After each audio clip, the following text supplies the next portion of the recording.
As we're getting started with the protein synthesis practice, I first want to point out you're going to do replication and transcription and translation. Now, these are two very separate processes. Replication occurs during mitosis or meiosis. Transcription and translation occur anytime we need proteins. And so they are unrelated processes. The only thing they have in common is they both happen in DNA, and we're in the DNA chapter, so we're talking about both. First thing you're going to do is replication. So you're going to make a copy of the DNA. So remember, T pairs with A pairs with T, C pairs with G, G pairs with C. So you'll do that all the way across for all of these. I want you to notice how carefully I lined these up. If you start writing really huge and your letters don't line up, it becomes very easy to skip a letter. That's where mutations come in. So be very, very careful that you are keeping all of your letters lined up, not missing letters. Okay, next part. Transcription and translation. Now I did this whole page for you. You're actually going to do your practice on the back side. So this time when you're making mRNA, T pairs with A, but A pairs with U. Everything else is exactly the same, so you should not have any T's when you make your mRNA.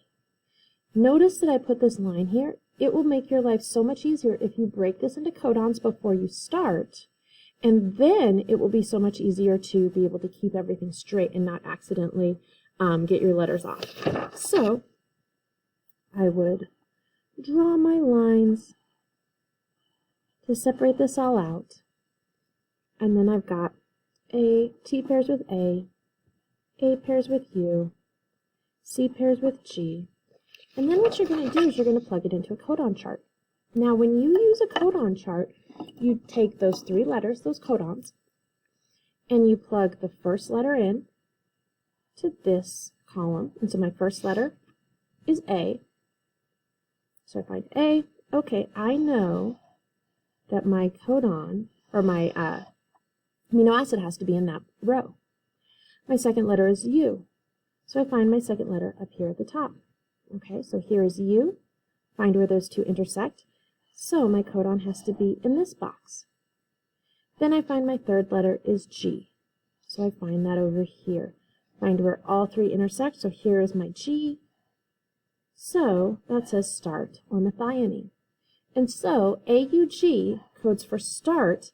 That is the signal to the ribosome that that is where tRNA is going to start matching up with the mRNA and delivering amino acids. So you should always start with methionine. So you can see MAT right there. And then I've got my second one, GCC.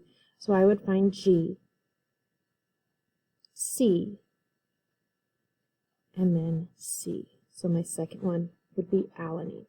And notice that these are all abbreviated, but these are all full words. So here you see all of the full names of the amino acids.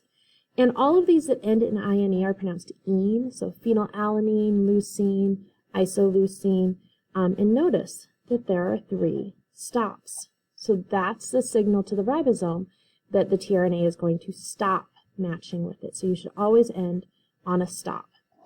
This codon chart, on the other hand, it's all the same thing, it's just all the abbreviations. I don't want you abbreviating them yourself because notice, we have aspartate and asparagine.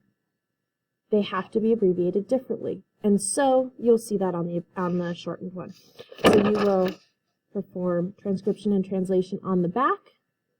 Let me know if you have any questions.